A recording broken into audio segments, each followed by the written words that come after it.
Maestro, ¿puede hablarnos un poco del señor Vishnu? El señor Vishnu pertenece a ese, es un dios, a una deidad, que pertenece a ese triángulo que se suele llamar en el hinduismo la Trimurti y que viene a heredar más adelante nuestra Iglesia Católica como la Santísima Trinidad.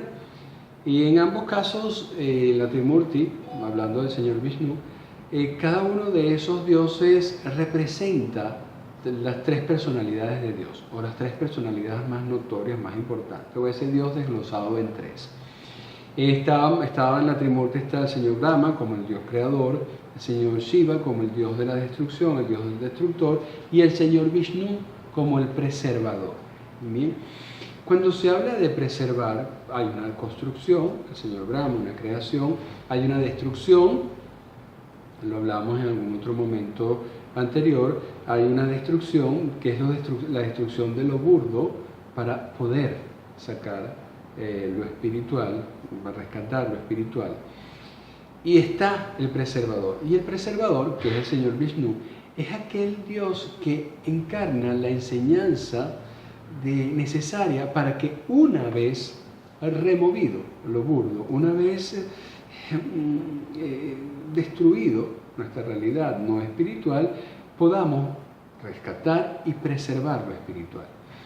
El señor Vishnu representa a esos avatares que han venido a la tierra para presentar las enseñanzas, unas enseñanzas que puedan permitir a las personas vivir espiritualmente.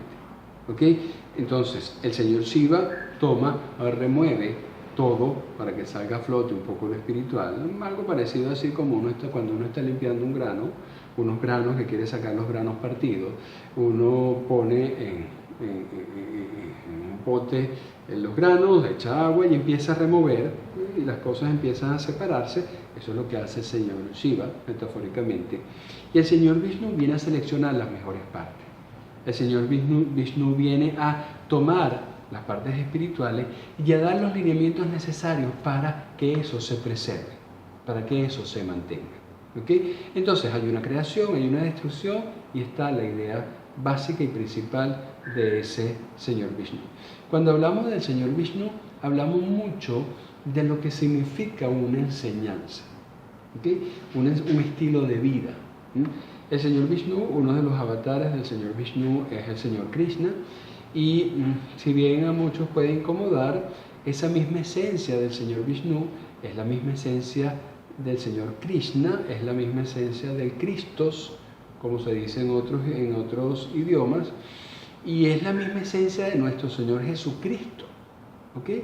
Porque nuestro Señor Jesucristo también vino para eso, ¿okay? Entre todo el problemón que había en su momento, el Cristo vino a rescatar la parte espiritual que nosotros teníamos dentro.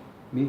Entonces se habla mucho el señor Vishnu enseña mucho sobre la forma correcta de vivir espiritualmente. Una vez que aflore, una vez que empecemos a dejar de lado nuestros asuntos, nuestros problemas terrenales, cuando empecemos a darle mayor prioridad a nuestro espíritu, tenemos que adoptar estilos de vida que permitan mantener ese espíritu a flote.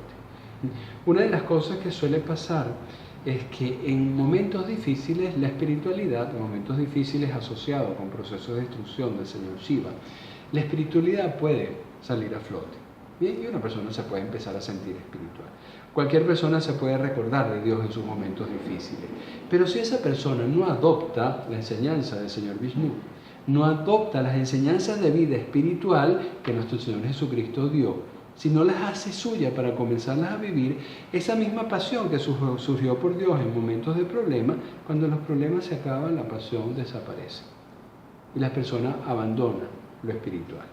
Entonces, la iconografía del señor Vishnu está también, generalmente, la iconografía puede variar, por supuesto, pero generalmente él está recostado en una poltrona, en un sofá, y tiene como cabeceras muchas cobras. Nuevamente la alusión de las cobras, que en el señor El señor Shiva hacía alusión al control, al manejo de nuestras partes básicas, instintivas, para poder aprovecharlas para crecer espiritualmente. El señor Vishnu también de alguna manera se mantiene. Esas cobras representan nuestra terrenalidad, una terrenalidad que se puede aprovechar. ¿Para qué? Para descansar en el espíritu. Una terrenalidad que representa, repito, las cobras, que se puede utilizar para vivir de forma espiritual. ¿Okay? Se puede vivir espiritual, que representa el señor Vishnu, sobre una cama de cobras, si es necesario, sobre todo un escenario espiritual. Y eso es precisamente lo que representa esa esencia del señor Vishnu. Entonces, generalmente es otro, repito, de los dioses que se utilizan para seleccionar un mantra y para poder empezar a hacer un trabajo mántrico, para empezar a hacer meditación mántrica. Pero nuevamente hay que estar claro que eso tiene, no solo cantar el mantra es suficiente, sino que tiene que estar soportado por una vida donde se estén adoptando principios de vida espiritual, adoptando formas de cómo vivir tu vida humana de forma espiritual. Para eso se utiliza el señor Vishnu. Muchas gracias, maestro. Namaste.